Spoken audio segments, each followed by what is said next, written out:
everybody, and welcome to another episode of this week's Stoke, which I'm assuming now is your favorite ski content as we're rolling through the season. And I'm really excited to continue to bring fun guests, fun information, and just keep the ski racing knowledge flowing. So today, no difference. I'm really excited to have three guests on today, all from Slalom Tokyo Drift. We have Trish, Ian Macumber, and Sam, and it's super exciting to get them on here today to talk about really ski racing entertainment, because if you're not entertained by Slalom Tokyo Drift, you better search it up right now because it's part of the ski racing gig. Everybody knows that there are crashes and sometimes they're gnarly ones, and we have to make sure that you see them. So welcome, guys. I'm so excited to have you here, and I think we're going to have a really fun time talking about what Slalom Tokyo Drift really is and really what it means to the ski racing community as a whole. Thanks for having us. Yeah, thanks, Parker.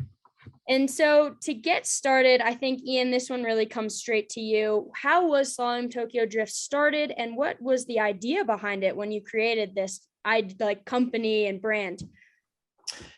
So Slalom Tokyo Drift started on the flats of Waterville on a slalom race. And like many, I have crashed in the flats of Waterville, and they had a photographer there. This was probably 2007. And I just got this phenomenal series of brutal photos where I'm just going so slow on the flats after I'd missed a gate or hiked or something. And back in the day, you know, everyone had Facebook. You put photos in Facebook albums, pre-Instagram, put some photos in, put some funny captions of myself. And then, you know, a few weekends later, same thing happened to my buddy Liam, put some photos of him in. And then sort of throughout the course of that winter, just kept on adding more photos to the Facebook album, adding funny captions. Back in the day, you could only really have 60 photos per Facebook album. So I started a second album. People started friending me that I didn't know and sending me photos, which was a ton of fun. And then I turned it into a blog, and it was a blog for probably 4 or 5 years. A lot of outbound where I had to go sort of like crawl the internet, watch YouTube, find clips, put them on. But it really took off, obviously, when Instagram took off. It was such a seamless transition. All of a sudden, you know, I could have a pretty big following. And that's really where it sort of went from like, you know, 1,000 to 5,000 to 10,000 to, you know, 60,000 pretty quickly. Now these days, I think we truly, everyone with a FIS license follows us because we've completely flattened off and been right around 156,000 for probably 2 or 3 years. But super generally, that's how it all started. It's pretty awesome that it went through kind of the pipeline of social media too, that you got to have the Facebook album and then the blog and then Instagram, and to see you guys go that way and how it took off, and it's pretty amazing. And I think the next question really flows to you, Sam, which if you could introduce yourself quickly, that'd be great. But how do you guys manage getting all this content in and really relying on the athletes to send it in and try and join this community of sending in their crashes so frequently? Yeah, absolutely. Sam Mason. I was the original Slalom Tokyo Drift intern back in 2015, and I must have done something right because they didn't change the password. So here I am, 7 years later. But really 2 ways to make that happen. I think one of them is the email, slalomtokyodrift@gmail.com. Ian is definitely the primary contact there. I remember when I was at Holderness, my Holderness email would be like email from professor, like something from, you know, the deans, whatever. And then about like 20 forwards from Ian Mack from the Slalom Tokyo Drift email. So I'd be posting those. But yeah, the other one that I enjoy is just going through the DMs. It's like really, because it can get really backed up, and then we'll have like the 99 plus DMs, and that can be overwhelming. So you know, we've got a couple guys who browse those and make that happen. But in terms there's of a lot of trash in the DMs. Yeah. You got to really, you got to be able to filter out what's going to go on the page and what isn't. But in terms of people sending it in, I mean, that's such a good question. It's so interesting. Just, you know, I know we were both at the Killington World Cup last weekend, like, you know, meeting a couple of people, and they're like, oh, I had a crash on like way back when, and, you know, maybe you remember it. And it's like, it turns into this thing where it's like, oh, I've had a crash on Slalom Tokyo Drift. And So why people send it in, I think it's just awesome to be featured, and it's, kind Cred. of a It's bragging rights thing.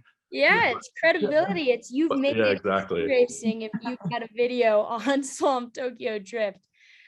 And so it's awesome to see that this community has been built. And I think on the forward path of community, it kind of leads perfectly into this next section, which is talking about Team Drift. You guys are really not only just a social channel that blogs and talks about crashes, but you're also here supporting independent athletes. And so if you could talk a little bit about the goal with Team Drift and what you're trying to do to help support independent athletes, that would be awesome. Yeah, so mostly this started when we started selling merch. So sold some merch. It was exciting. And then for the first time, I got to the point where I had to figure out if I was gonna pay taxes on everything.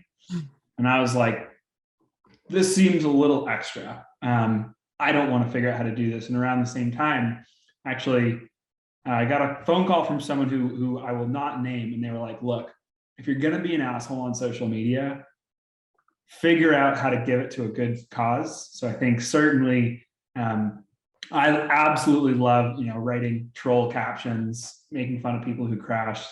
We get great access, from Megan at the US ski team, hooks it up. It's been such a cool opportunity to, slip the Hanukkah and stuff like that. So mostly we sort of thought like, it's going to be a lot more fun if we can figure out how to take the merch here, give back. Also to a large extent, Sam and I didn't want our houses looking like shipping centers. So we partnered with a ton of brands through the years, Flylow, Sync, obviously, both for individual causes like the Kelly Brush Foundation, Youth Enrichment Services of Boston, as well as individual athletes. But very generally, skiing, like many sports, is kind of one that's very dominated financially by sort of the athletes who finish in the top 3. And it's really hard for those trying to get it in the top 30. It definitely takes a village. So we just like to be part of that village. And it's obviously a fun way to get our merch out there. That's awesome and a really cool way to stay in growing your community too. And so I think it's now time to talk about who our new Drifty is for this year. And so a little bit of a drum roll. Can you give us an announcement of who this year's Team Drift athlete is? I think I'll let her announce herself. Yes, hi everyone. I'm Trisha Mangan. Very, very honored to be Team Drift athlete this year. It's actually so cool listening to some of the history because, yeah, like you said, Parker, like the different stages of social media. But also I definitely remember finding out about Slalom Tokyo Drift in the Instagram days. And like you said, Sam, like the notoriety of getting your crashes on Slalom Tokyo Drift was like such a big deal. So yeah, I've been a fan of Slalom Tokyo Drift for a very long time, and I'm psyched to represent them this year.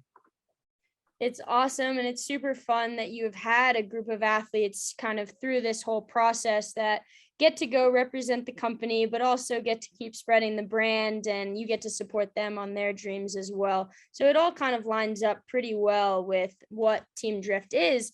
And so what really is the goal now? What do you guys want to provide to ski racing in the community, and what people can really take away from Slalom Tokyo Drift other than the cred of being the awesome crash of last week? I think we've got a number of things that we can bring to the table. I think a huge thing, just like what we're doing for Trisha this season, what we've done for Michael, what we've done for Wiley, is just providing a platform for athletes who are, looking to make it happen and really chase their dreams on the World Cup circuit. And, that's not always easy if you're going the independent route. So if we can be of any help, like Ian said, we've definitely, it's sometimes I've thought about that. We've definitely plateaued. Like, are there more than 156, 7 ski racers out there? We might need a new generation. So by that time, maybe it'll be like intern Henry, who's really taken on a lot of that. But, if we can provide that platform for athletes to fundraise, get their names out there, I think that's something that we're really happy to do, and something that's really exciting to do. So I think that's definitely one kind of avenue I see us continuing to go down in the future. But you know, there'll always be crashes, there'll always be content on the page. You can count on that. But Ian's always cooking something up. Maybe you know, who knows what we'll see in the future. A little American Mob return, you never know, could happen. Maybe we should do a Slalom Tokyo Drift NFT line. We might have to. That might be the new thing here. Yeah, I know. I will definitely tell you, I don't know if the feature includes TikTok. I think that's generationally where I draw the line. I open it, it confuses me. I don't get it. You might go back on your word there, Ian. I was the same way, Ian, and then I spent like way too much time, and you know, now who knows? That could be I don't know, future interns, future team drift can get in there. That's all right. TikTok doesn't need to be the next avenue. Instead, you guys can continue to provide this amazing entertainment for people who do crash, because ski racing, I swear, is crashing a lot of the time. And even Trish had a good crash the other day, and that one was definitely something to get people's heart beating a little fast. But with all those channels, the community that you guys have built, you are part of the ski racing world. And so we're really lucky to be able to work with you, to see you guys working with other athletes and giving back to the rest of ski racing and continuing to provide these different content initiatives. And so it's been awesome being able to talk with you guys today, introduce Trish. And so people who are out there can see her, see Slalom Tokyo Drift on the hill, and really continue to just send in videos and be part of that family.